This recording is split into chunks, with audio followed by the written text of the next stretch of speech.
President Delhi प्रांत का दायित्व है। सर, जिस तरीके से टर्की का अजरबैजान का बॉयकॉट हो रहा है, आपका जैसे आपने बताया कि मार्बल का बिजनेस है, मार्बल इंडस्ट्री में भी या टेक्सटाइल इंडस्ट्री में भी इसका काफी इफेक्ट है, काफी बॉयकॉटिंग हो रही है। पूरा एक बार जो पूरा स्ट्रक्चर जो पूरा एपिसोड है उसको एक्सप्लेन करें। मैं बताना चाहूंगा, हिंदुस्तान के अंदर जिस तरीके से अर्थव्यवस्था पूरे संसार के अंदर फास्टेस्ट ग्रोइंग बढ़ रही है, उसके अंदर इंफ्रास्ट्रक्चर का बहुत बड़ा योगदान है और इंफ्रास्ट्रक्चर के अंदर मार्बल की डिमांड बहुत रहती है और हिंदुस्तान के अंदर at present 14 lakh metric ton marble आयात होता है और जिसके अंदर टर्की का बहुत बड़ा श्रेय है, जिसके अंदर टर्की से हमारा 60 to 70% मार्बल आता है, जो मीट्रिक टन में 10 लाख मीट्रिक टन बैठता है और उससे 2 से 2,500 करोड़ रुपए का सालाना मार्बल आयात हो रहा है। और इस मार्बल को हमारे भारत के ही लोगों ने रिकमेंड करके उसको किया, क्योंकि पैसा कमाने का व्यापारियों का उद्देश्य रहता है, तो टर्की के पत्थर में थोड़ी कमाई ज्यादा होती है, इसलिए उन्होंने ही रिकमेंड किया।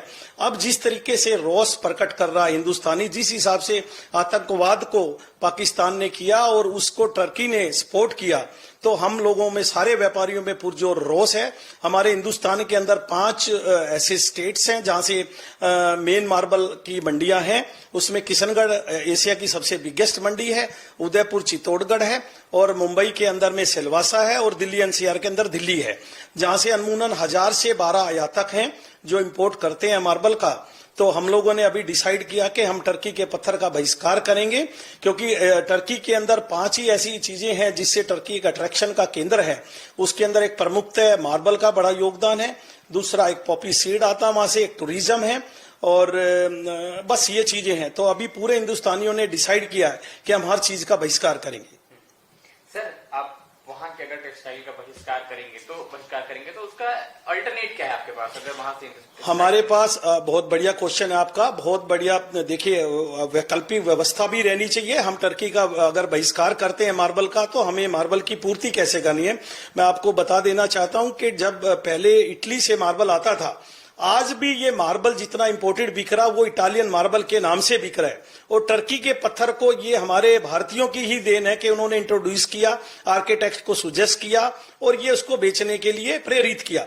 लेकिन अब जिस तरीके से गतिविधियां उनकी टर्की की रही है, अब हम लोग उसका बहिष्कार कर रहे हैं। और Italian is the very good place for us. Italy के अंदर करारा में, ब्रेसिया में और स्पेन के अंदर और बहुत सारे यूरोप के कंट्रीज हैं जहां पे पत्थर बहुतायत में है, वियतनाम है, वहां से हम हमारे दोबारा नए एग्रीमेंट हम लोग वहां से प्रारंभ कर रहे हैं। हम लोगों ने डिसाइड किया, हम टर्की की जितनी कंपनियों से हमारी एक्सक्लूसिविटी थी मार्बल की, वो हम सब रद्द कर रहे हैं और हम यूरोप को फोकस कर रहे हैं। और जितने हिंदुस्तान में बड़े प्रोजेक्ट चल रहे थे, डीएलएफ के, M3M के, जितनी बड़ी कंपनीज के, हम लोगों ने डिसाइड किया हम वहां पे इटली के पत्थरों को रिकमेंड कर रहे हैं और हम उनको चेंज करा रहे हैं, ताकि टर्की की कमर जो है वो टूटे, अर्थव्यवस्था उसकी धरातल पे आए और कोई भी देश हिंदुस्तान की ओर आग उठाकर देखेगा और हिंदुस्तान की अगर भारत के लिए गलत निगाह रखेगा तो हम उसकी अर्थव्यवस्था को इसी तरह से चोट पहुंचाएंगे। सर, एक आखिरी सवाल, कितना आयात होता है टर्की से? 2000 से इन टर्म्स ऑफ रुपीज देखा जाए तो 2000 से 2500 करोड़ का सालाना हमारा मार्बल का आयात तुर्की से है। अब वो जब नहीं होगा तो टर्की की अर्थव्यवस्था चरमराएगी? यस, ऑफ कोर्स, निसंदेह चरमराएगी, क्योंकि मैंने पहले बताया खाली 4-5 आइटमें हैं वहां पे और तुर्की में और कुछ नहीं है। बताइए। मैं बताना चाहता हूं कि जिस तरीके से देशवासी और देश के व्यापारियों में रोष है, अब हमने पत्थरों को चेंज करना शुरू किया। मैंने टर्की की एक्सक्लूसिविटी भी खत्म किया और टर्की के पत्थरों को भी हटाया। ये मैंने पोर्टुगल का पत्थर इंट्रोड्यूस किया, which is the best in the world. ये करारा का पत्थर है, इटली का पत्थर है, ये हमारा पत्थर, ये तुर्की का पत्थर है। अब हम इसको रिमूव करेंगे, जैसे हमारा बिक जाता है तो हम टर्की से आयात को बंद करेंगे। ये पोर्तुगल का पत्थर है, so we have the so many substitute in the market. ये करारा का यूरोप का पत्थर है, ये देखिए आप, ये वियतनाम का पत्थर है और ये तुर्की का पत्थर है। ये अब हम इनको अब यहाँ से हम हटाएंगे, इनको जल्द से जल्द बेचकर हम फ्री करेंगे और ताकि हम दूसरे पत्थरों को, ये भी तुर्की का पत्थर है, हम इनको हटा देंगे यहाँ से, हम इनको बेचकर फ्री कर देंगे। ये हमारा इटली का पत्थर है, ये हमारा वियतनाम का पत्थर है व्हाइट, जो संसार के अंदर सबसे फाइनेस्ट व्हाइट होता है, ये वियतनाम का पत्थर है। मैं यहाँ पे आपको सारी क्वालिटी बता रहा हूँ और साथ में ये भी बता रहा हूँ कि हमारे पास विकल्प क्या है। ये सारे पुर्तगाल के पत्थर है हमारे पास, ये करारा का पत्थर है, इटली का पत्थर है। और इसके ऊपर व्यापारियों ने बड़े नारे लगाए, तुर्की मुर्दाबाद और आतंकवाद को स्पॉन्सर करेगा। पूरे संसार को भी समझना चाहिए कि टेररिस्ट एक ऐसी समस्या है कि उसको पूरे संसार से खत्म करना आवश्यक है।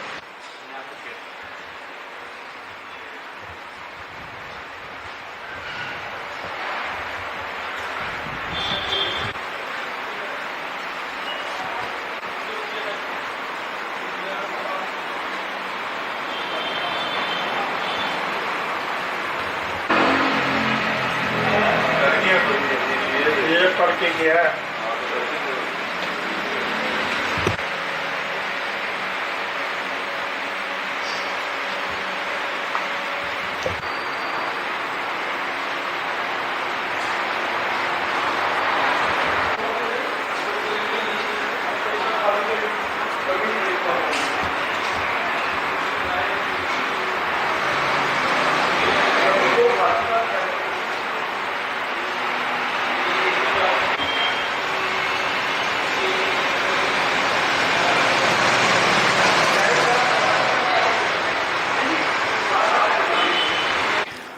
सर, जिस तरीके से टर्की को लेकर या अजरबैजान को लेकर देश के लोगों में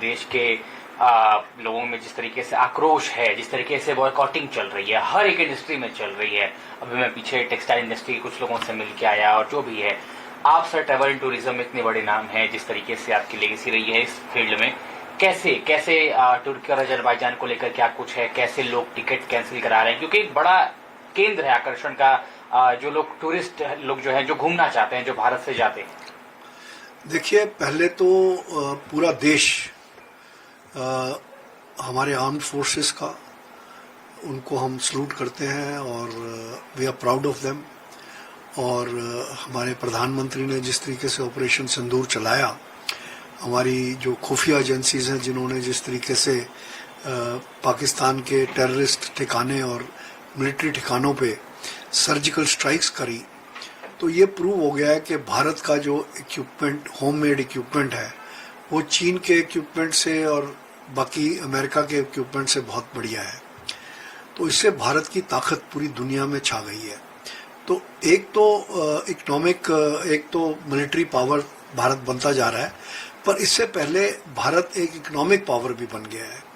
इकोनॉमिक पावर में हम इस टाइम वर्ल्ड की 4th लार्जेस्ट इकोनॉमी है, $4 ट्रिलियन की इकोनॉमी है, और धीरे कुछ ही 1-2 साल में हम 3rd लार्जेस्ट इकोनॉमी हो जाएंगे, जबकि हमने कनाडा, यूके, जापान को भी हम बीट कर देंगे। तो ये एक इकोनॉमिक पावर है। जहाँ तक हमारा आउटबाउंड टूरिज्म है, जो इंडियन टूरिस्ट बाहर जाता है, वो 25 मिलियन के करीब इंडियन लास्ट ईयर हम गए थे, और हमने millions of dollars foreign exchange में जहाँ जहाँ गए हैं हम, जिन कंट्रीज में, वहाँ खर्चा है। तो इंडियंस जो हैं सिंगापुर में, मलेशिया में, थाईलैंड में, श्रीलंका में, स्विट्जरलैंड में, लंदन में, वी आर नंबर 1 शॉपर्स। हम सबसे ज़्यादा पैसा खर्चते हैं। तो इंडियन टूरिस्ट, पूरे जो वर्ल्ड के टूरिज्म बोर्ड्स हैं, वो इंडियन टूरिस्ट को अट्रैक्ट करते हैं। इसी तरीके से टर्की और अजरबैजान ने यहाँ पर बहुत प्रमोशंस करी हैं, रोड शोज करे हैं, हमारी एग्जीबिशंस में पार्टिसिपेट करा है, बड़े बड़े बूथ लेके, और उनके ट्रैवल एजेंट्स ने, टूर ऑपरेटर्स ने अपना प्रोपेगेंडा करा है। क्योंकि ये दोनों कंट्रीज पास हैं और वीज़ा ऑन अराइवल है, तो इंडियंस ने वहाँ जाना शुरू कर दिया। और धीरे धीरे धीरे अब पिछले साल 3,33,000 इंडियंस टर्की गए और 2,25,000 इंडियंस अजरबैजान गए, और उन्होंने करोड़ों रुपया फॉरेन एक्सचेंज में वहाँ खर्चा। तो जब हमें, और टर्की की जब वहाँ पर भूकंप आया था, तो ऑपरेशन दोस्त करके हमारे प्रधानमंत्री ने पूरे मेडिकल फोर्सेस भेजे, पूरा हॉस्पिटल, हमने मोबाइल हॉस्पिटल वहाँ सेटअप कर दिया था। डॉग स्क्वाड्स में हमने हजारों लोगों की जान बचाई वहाँ पर रबल्स के अंदर, और टर्की की जनता ने हमारी बहुत सराहना करी। पर दुर्भाग्य है कि जो वहाँ की गवर्नमेंट है, वो टेररिज्म को सपोर्ट कर रही है, टेररिज्म को फंड कर रही है। पाकिस्तान एक टेररिस्ट स्टेट है, एक रोग स्टेट है, और ये पूरी दुनिया को पता लग गया है कि चाहे वो बिन लादेन भी वहाँ छुपा हुआ था, चाहे 9/11 वहाँ था, चाहे हमारे होटल पे या कहीं पे भी वर्ल्ड में चाहे लंदन का जो अंडरग्राउंड का ट्रेन ब्लास्ट था, चाहे फ्रांस में जितना भी टेररिस्ट एक्टिविटी है, इनकी जड़ें कहीं ना कहीं पाकिस्तान पे जाती हैं। तो पाकिस्तान एक फैक्ट्री बन गया है टेररिज्म का। तो जो कंट्रीज इस टेररिज्म को सपोर्ट करेंगी वो हमारी जनता वहां नहीं जाएगी।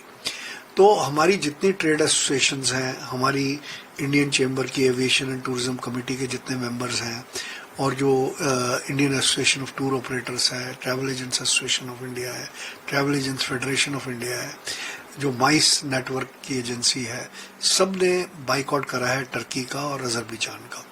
इसका रिजल्ट ये हुआ है कि 60% के करीब हमें कैंसिलेशंस आ गई हैं और आने की और उम्मीद है।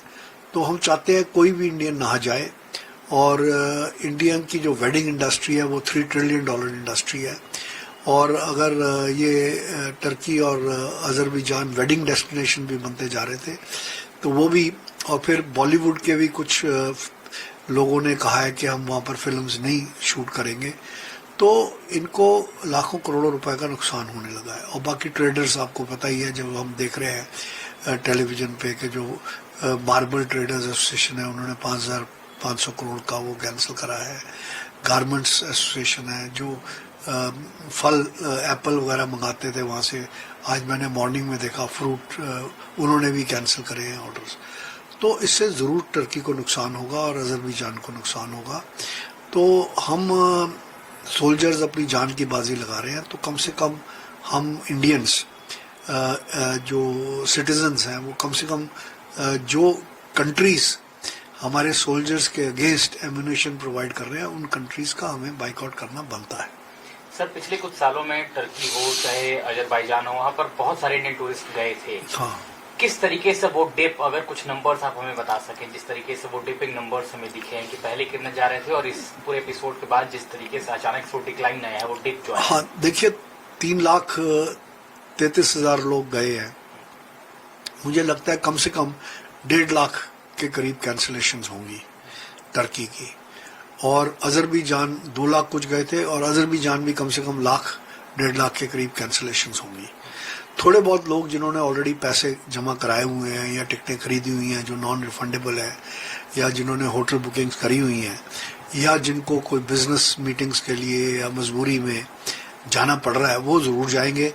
और टर्की में क्योंकि ट्रांजिट पैसेंजर्स भी काफ़ी जाते हैं जो कि टर्की से आगे जाते हैं, वो भी अब कोशिश कर रहे हैं कि दूसरी एयरलाइंस पे करें, पर जिन्होंने ऑलरेडी बुकिंग कर ली है वो तो जाएंगे। Thank you. सर, जिस तरीके से अलग अलग इंडस्ट्रीज द्वारा अजरबैजान और टर्की के प्रोडक्ट्स को या वहाँ के बिजनेसेस जो भी इंडिया में ऑपरेट हो रहे हैं प्रोडक्ट्स को हम बाइकआउट कर रहे हैं, ज्वेलरी इंडस्ट्री में, चूंकि आप उस क्षेत्र से जुड़े हुए हैं काफी सालों से, ज्वेलरी इंडस्ट्री में क्या कुछ है, टर्की को किस तरीके से बाइकआउट किया जा रहा है, क्या कुछ डिजाइन आते हैं, क्या कुछ है इस बिजनेस में? देखिए, टर्की से हमारी डायमंड की, गोल्ड की ज्वेलरी, घाट आते हैं डायमंड के, और मेक इन इंडिया के तहत काफी हद तक ज्वेलरी हमारे इंडिया में बनने लगी है। लेकिन फिर भी जो भी ज्वेलरी, जो भी सामान वहां से आता है, उसके लिए भी हमारे यहाँ पर बहुत रोष है ज्वेलरी उसमें एसोसिएशन में और पूरे सोशल मीडिया में।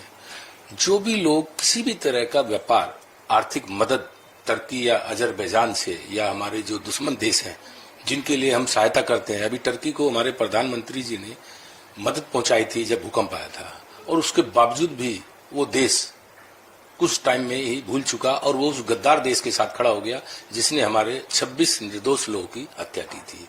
तो हम लोग बिल्कुल पूरी तरह से ऐसे देशों का आर्थिक और सामाजिक बहिष्कार करने की अपने ज्वेलरों से अपील करते हैं।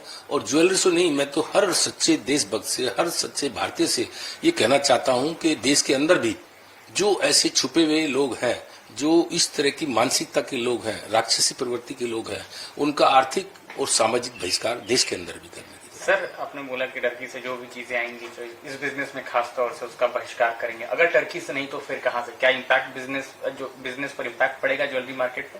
देखिए, नहीं, ऐसा नहीं है कि हमारे देश में स्वर्ण आभूषणों में इतने अच्छे अच्छे कारीगर हैं कि हमारा ज्वेलरी एक्सपोर्ट होता है।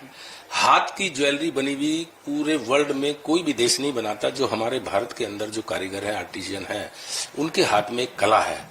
वो ऐसी ज्वेलरी बनाते हैं जो कि देश में नहीं, विदेशों में भी प्रचलन में आती है। तो हम किसी के ऊपर डिपेंड नहीं है और मेक इन इंडिया के तहत तो बिल्कुल ही नहीं।